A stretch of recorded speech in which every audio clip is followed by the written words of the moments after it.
This is a Flying Cow production.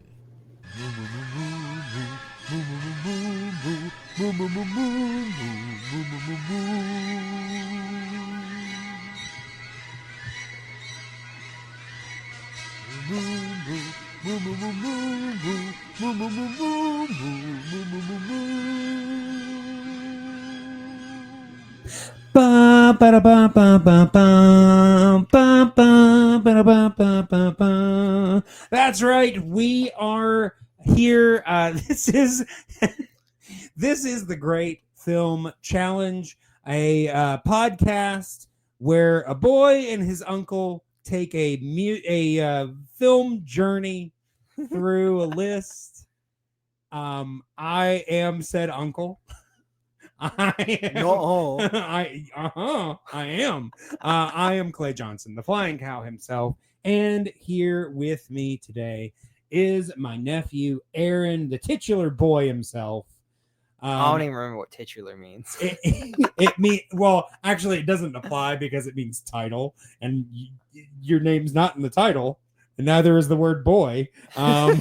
Unless your name is Great Film or Challenge.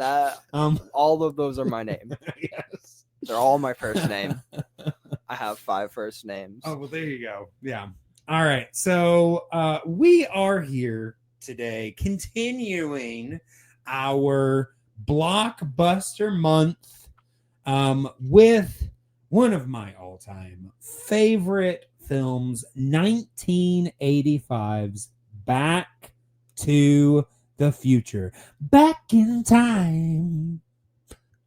Gotta get back in time. Do you not remember that? No, that sounds familiar. Yeah, it's from the movie. We watched that like almost a week ago. Ish. Listen, I've been doing a lot. That movie plays on repeat in my head. Wait. No, there I remember it now. Yeah. Completely at least. Back in Time by Huey Lewis and the News. The from the soundtrack the soundtrack of Back to the Future. But yes, this film, of course, came out in 1985. In fact, I told Aaron before we started that we just happened to be recording. Now, this is going to actually come out a few weeks later. Yeah. But we are actually recording on the exact 40th anniversary of Back to the Future. This film came out on July 3rd, 1985. And as we are recording this, it is July 3rd, 2025. So exactly 40 years ago. So that talk about a time travel. That's pretty crazy. But yes, it was it was directed by Robert Zemeckis, written by Robert Zemeckis and Bob Gale. And it, of course, starred Michael J. Fox, Christopher Lloyd, Leah Thompson, Crispin Glover, and how Thomas F. Wilson's name is not on the lead credits of this is ridiculous, because without Thomas Wilson, these films would not be what they are. Thomas Wilson played Biff in the films, and he's really, as in he's not on the list. at least on Wikipedia there are 4 names that's in that list, and he is not one of them. That's insane. And I mean, granted, I would say he's probably in the movie a little less than those other 4, but he's very important. Yeah. I mean, if it weren't for Biff, all 5 of them should be there. Yeah, exactly. And if it weren't for Biff, as horrible as he is, half the problems wouldn't happen. I mean, there would be no movie without Biff. I mean, he's the antagonist of the film. I mean, unless you want to count just stuff that happens, because that actually is something that they come up against quite a bit. Just stuff happening when it doesn't need to happen Yeah. at the exact wrong time. This film is so good I about love building that. tension. Yeah. I mean, we talked about that when we were watching the movie, and we'll talk a bit more about it in just a second here. But this film, like, well, I'm gonna your history with this is a little less extensive than mine. Yeah. So I'm gonna let you start. I mean, again, this is another one that you have seen. This is on your I seen love list. this one. I've seen it a billion times, and it's probably my favorite out of the blockbusters. Okay. So do you have any idea your introduction to this film? Oh, I thought you were asking for something like introduce the film. I'm like, what do you mean? No. I mean, No. I will say, we didn't really. Again, But if anybody hasn't seen it, it is about a young boy, Marty McFly, who is best friends with Doc Brown, played by Christopher Lloyd. Marty McFly, of course, played by Michael J. Fox. And Doc Brown has created a time machine. Oh my god! And Marty ends up accidentally traveling back to the 50s and inadvertently keeps his parents from meeting, and he, with the help of 1955 Doc, have to now get his parents together. Yes. That is basically the film. But do you remember at all your introduction to this film? I know I was definitely younger, about the same age I saw Raiders, I think. Okay. Because a lot of these movies I grew up watching. Yeah. There's so many I did. Sure. So in case you forgot, because I don't know. A lot of people don't remember as much as me, I guess. Skill issue. I was about 10, maybe a bit younger. But yeah. I'd grown up watching it. I kind of remember watching the second and third ones loosely as a kid, but sure, more recently I remember them better. Sure. Especially the third one. Okay.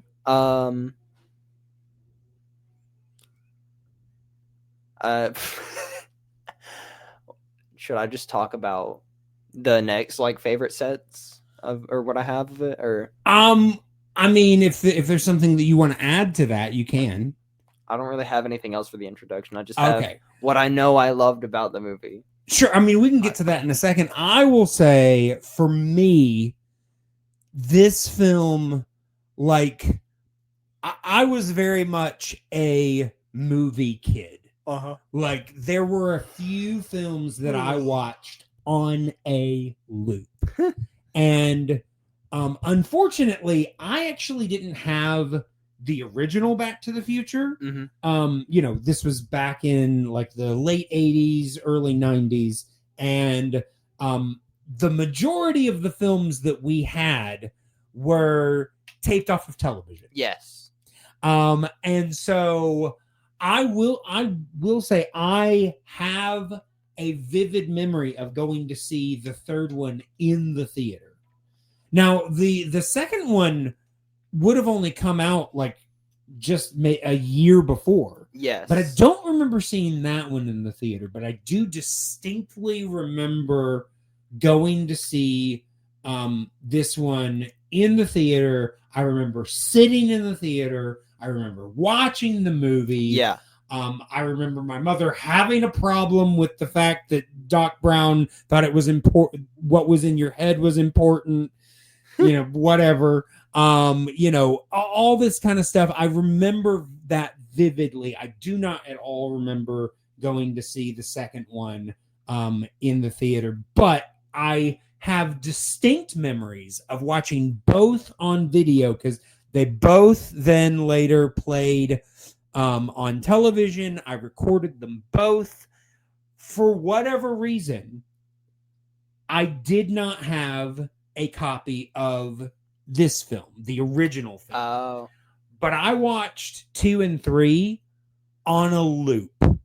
They were on a cassette tape that I had, and they were back to back. I mean, I had to fast forward through commercials in order to watch them, but I would watch them, fast forward through the commercials, and I would watch them once a weekend for like a year or years. Like Wow. it probably was not as long as I remember it feeling, because as a kid, a week feels like a year. But yeah, these were some movies that were very important to me, and I do remember when I finally got the chance to rent the first one again after seeing the other two so many times. Yeah. I just remember like being so excited and also being a little confused because 2 and 3 make it seem like some things are really important, and then you watch the first one and it's like, oh, those things were really just created for those two. Like Wild Gunman, like all of a sudden is introduced in the second one, and then it's made to seem like it's been there throughout the whole trilogy. Yeah, it was introduced in the second one. The whole Wild Gunman thing. The whole thing about in 2 and 3, there's a big thing. It actually, one of the, I wouldn't really call it a criticism, more just a something that people have noticed is the fact that even though Marty is our protagonist, he's the one that we follow through this. Usually your protagonist is the character who has an arc, who grows and changes. Yeah. Marty really doesn't have an arc in this film. His motivation is all about giving his parents an arc. Yeah, because getting them to... They're people. Yeah, getting them to grow and change. So... in the second and the third one, they decided to give him an arc by making him get upset anytime somebody called him a coward, specifically chicken. Little silly in retrospect. As like I said, as a kid, I thought that was so important, such a big thing. But like I said, it was invented for those second two films.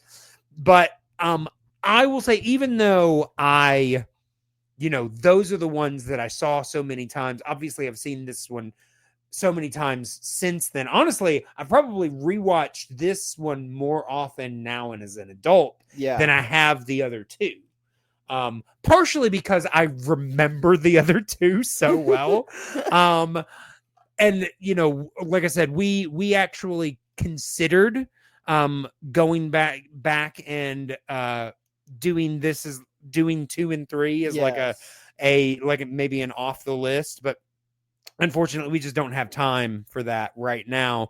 Maybe later, maybe next summer we might get to it. Because I honestly think that Back to the Future 2 doesn't get the credit that it deserves. I think it's a much more interesting film than people give it credit for. But we're here to talk about the first one, and this film, I told you, this film is taught in film school. Like the script for this film is taught in film school because it is just so expertly crafted, and everything in the first act. And here's the thing. Now there are a lot of films that make things that happen in the first act important throughout, but it's like they shine like a beacon on it, and they're like, this is important, this is gonna come back. Whereas in this movie, it's just like, oh, that happened, oh, hey, that came back. Oh, that's so cool. Like, it just happens to happen. And then it just happens to come back. It's not like, we're not like waving a flag trying to get people to pay attention to this very important thing. It just happens. And then if you notice that it came back, you're rewarded. It's so well structured because it foreshadows without overplaying its hand. And everything works together. Like I said, one of my absolute favorite scenes from this film is the final sequence in 1955 when all of the dance stuff has happened and Marty is there and they walk through it. And it seems like, even though this seems like it should be really complicated, he's like, it's easy. You just do this, and this. And it's like, oh, okay. We're going to be able to get him back to the future. No problem. And then everything goes wrong. Yes. And it's like, I told you and your mother while we were watching it, I've seen this movie a million times. I know what's going to happen. I know that it's going to get fixed. But every time I watch it, I get nervous. I don't blame you. The way they crafted and set it up, the execution for it is just perfect. The tension is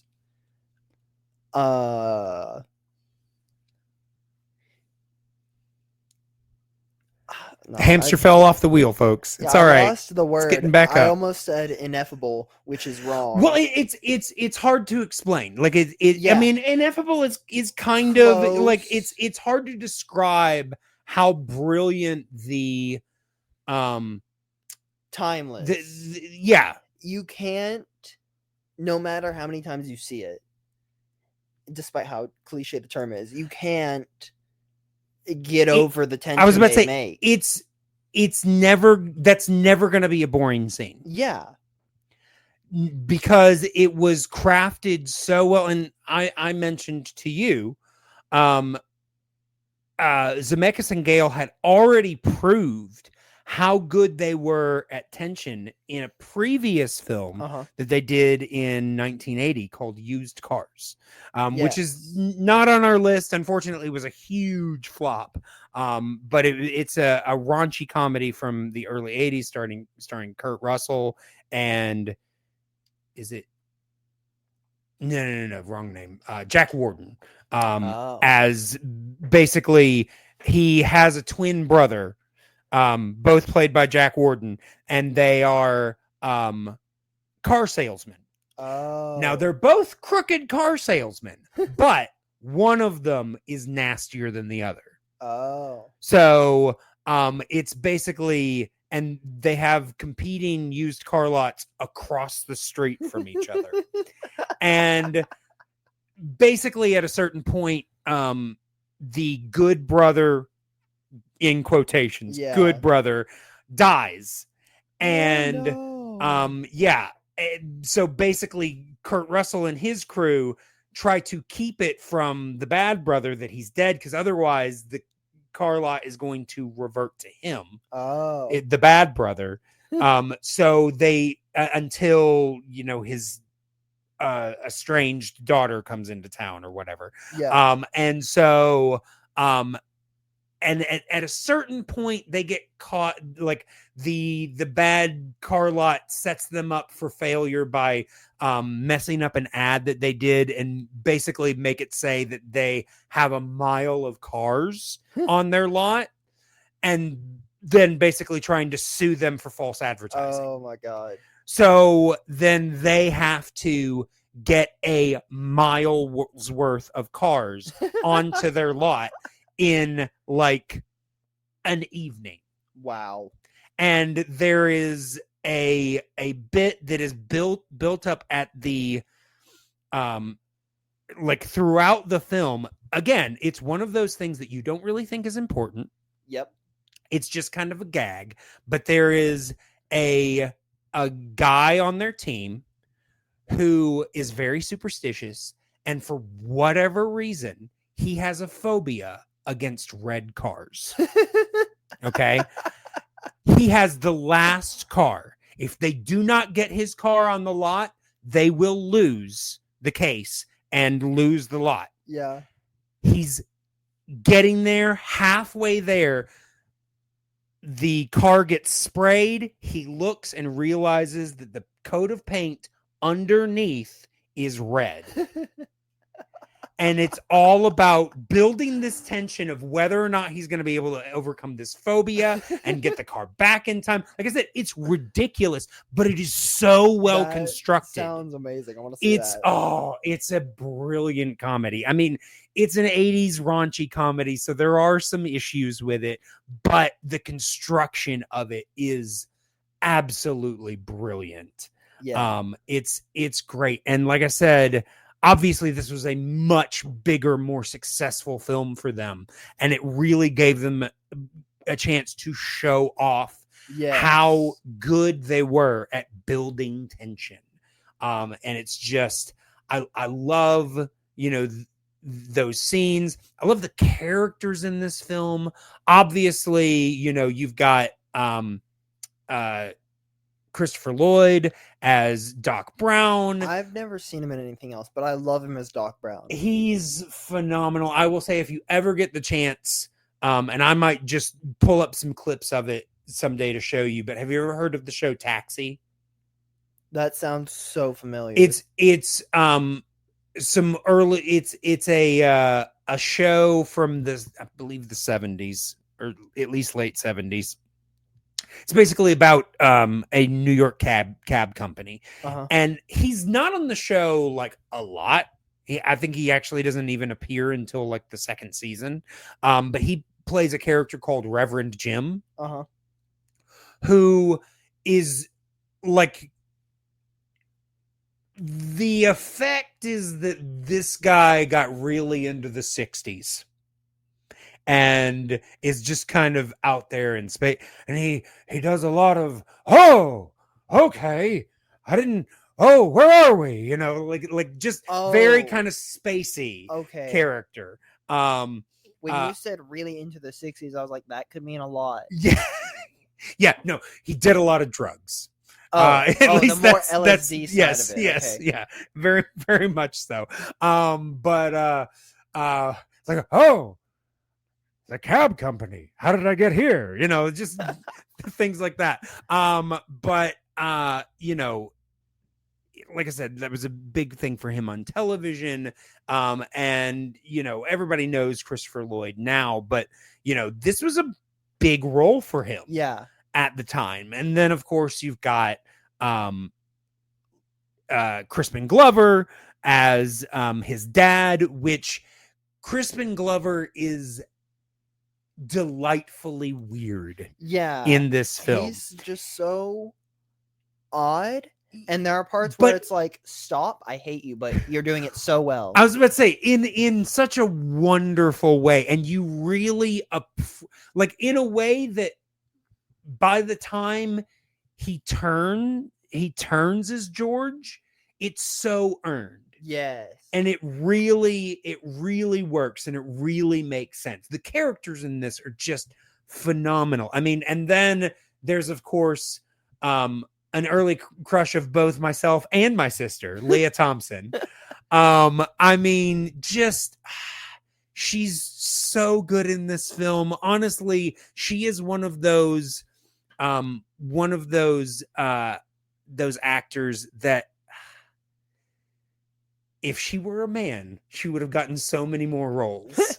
But once you get past a certain age and you're not the ingenue anymore, unless you want to play a lot of moms, and I mean, I know she's done a lot of directing and stuff like that, more recently, but I would have loved to see her get the spotlight a lot more, because she's just, the way that she plays Marty's mom in this film, and in the whole trilogy, honestly, is just, it's so good. It's so brilliant. Both the 85 version and the 55 version, and the way those two play off of each other is just so well done. Of course, I already mentioned it, Thomas F. Wilson as Biff.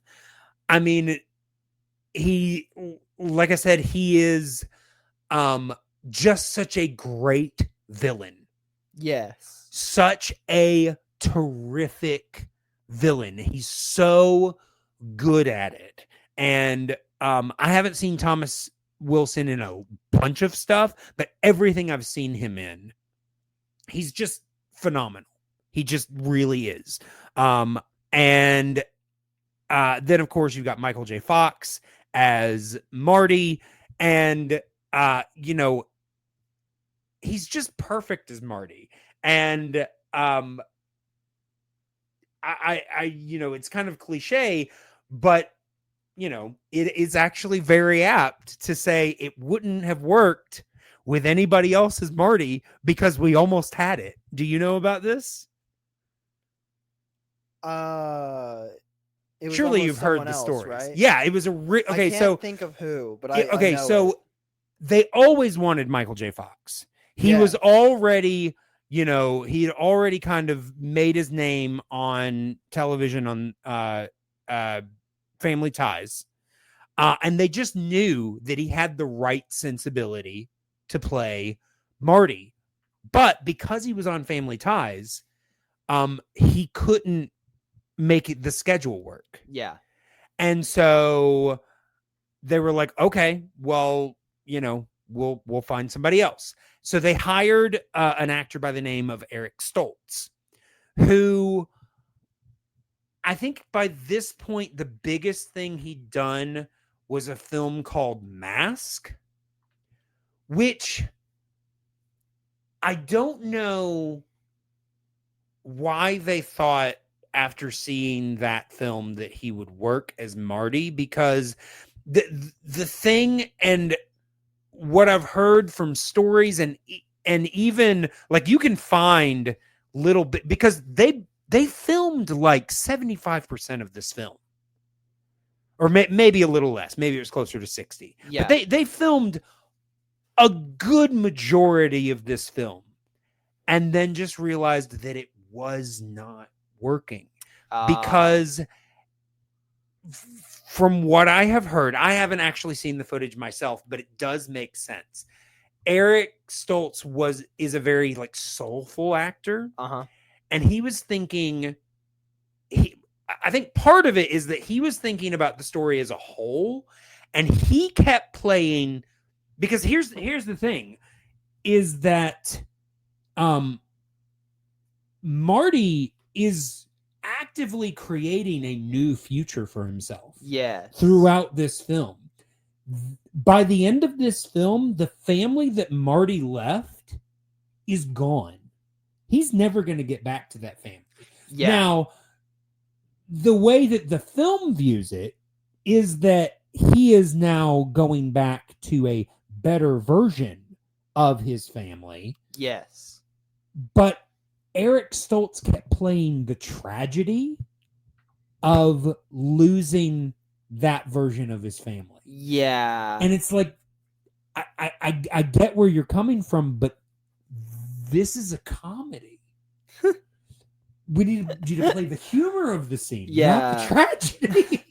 It's like, I'm an actor. I appreciate the thought and the craft, but there's a right direction and there's a wrong direction, and it wasn't the right direction for the film, unfortunately. And yeah, like I said, they got a good bit of the way into filming and then just realized this is not working. Mm-hmm. I mean, I actively believe that if that version of Back to the Future came out, we wouldn't be talking about this film now.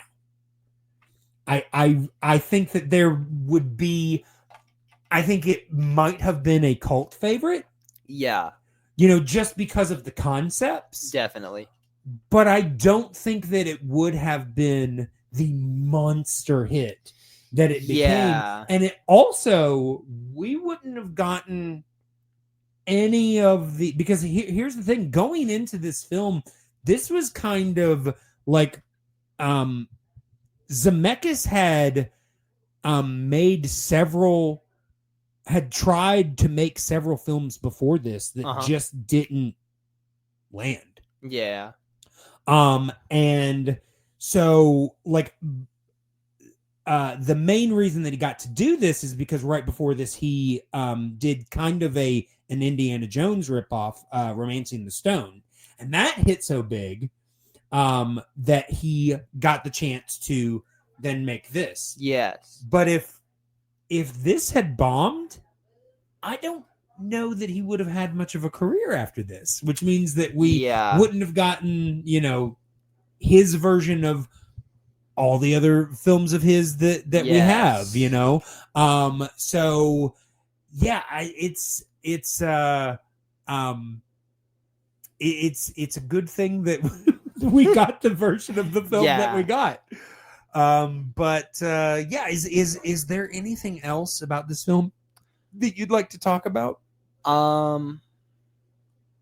Before we've already really left Eric Stoltz. Yeah. But I do want to say I didn't realize this until now. He shows back up in the list because he is Lance in Pulp Fiction, Yes. which I didn't realize. Yeah, and I was Eric like, oh Stoltz wait. is in Pulp Fiction. Yeah, you're right. I'm excited to watch that again. I love that movie. Sure. But for Back to the Future, everything is amazing. Yeah. I love how much Marty has to really put so much effort into everything he's doing when he's stuck in the 50s, getting his family thing fixed, dealing with Biff, dealing with his dad, you could honestly say is like a whole subsection as well as his mother. I But, mean, like, it's so funny because, Marty is so, obviously they draw parallels to this fear of rejection that they both have. uh-huh. But obviously his dad, like, even beyond that, is already he's just kind of overall weak, whereas Marty has this strength Yeah. to him. And so it's like it is kind of, Marty says at one point, how was I even born? Yeah. It really, you really do kind of like scratch your head. It was like, how did this work? But yeah, obviously by the end of it, he's become Yes. someone that, is believable to, have been Marty's role model and things like that. But yeah, I will say I thought of something this time that I never really thought about before. So, when Marty comes to, at the end of the film, Marty comes back to the future, and he goes to warn Doc, and unbeknownst to him, his family has been completely changed. Yes. We see Marty watch another version of himself run away from the Libyans and Yes. drive to start basically the whole thing again. Yep. But here's the thing. That version of Marty is the version that has grown up his whole life with the parents that Marty has just created. How different is that Marty from the Marty that's about to replace him? Yeah.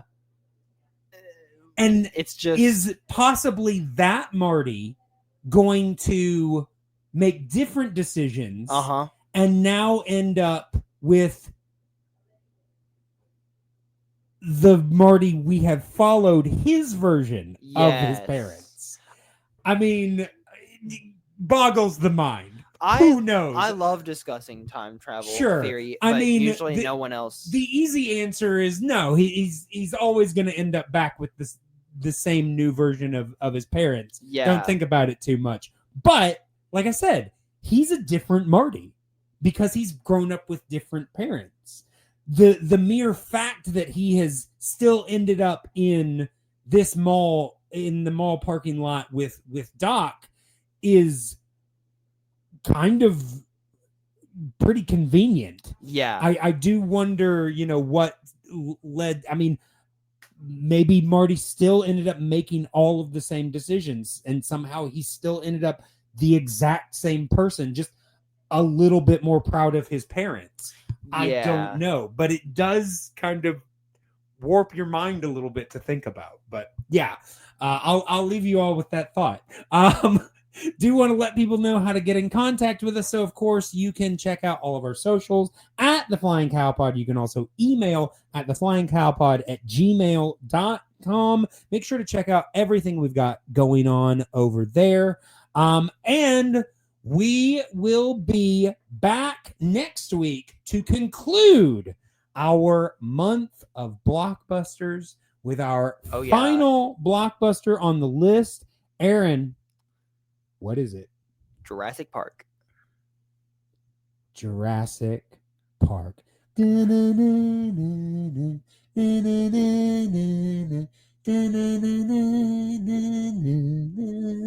Yeah, love that. All right. So, yes, we will be back next time with Jurassic Park. But until that time, moo.